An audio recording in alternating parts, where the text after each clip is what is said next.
حضور نے ارشاد فرمایا الصلاۃ معراج المومنین، نماز مومن کا معراج ہے۔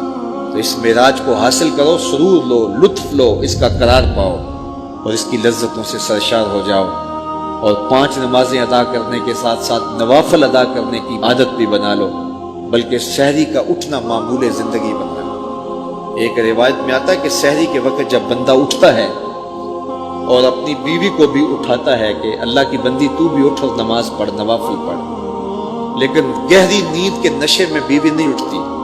خیر یہ وضو کرنے چلا جاتا ہے، جب وضو کر کے واپس آتا ہے تو تھوڑا سا پانی چلو میں لے آتا ہے اور اپنی بیوی کے اوپر چھڑک دیتا ہے۔ تو جب پانی چھڑکا جاتا ہے تو بیوی اٹھ بیٹھتی ہے اور یہ مصلی بچھا کے نماز پڑھنے لگ جاتا ہے، اور وہ بھی وضو کرنے چلی جاتی ہے۔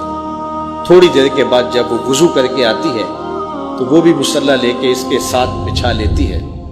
تو شوہر پہلے نماز پڑھ رہا تھا، اب ساتھ مصلی بچھا کے بیوی بھی نماز پڑھنے لگ جاتی ہے۔ حدیث میں آتا ہے جب یہ دونوں نماز پڑھ رہے ہوتے ہیں رب مسکرا رہا ہوتا ہے، اپنی شان کے مطابق رب مسکرا رہا ہوتا ہے کہ دیکھو میرے بندے، تنہائی میں جب کوئی نہیں دیکھ رہا مجھے رب مانتے ہیں نا، مجھے حقیقی معبود مانتے ہیں نا، اور میرے حضور سجدہ ریز ہو رہے ہیں۔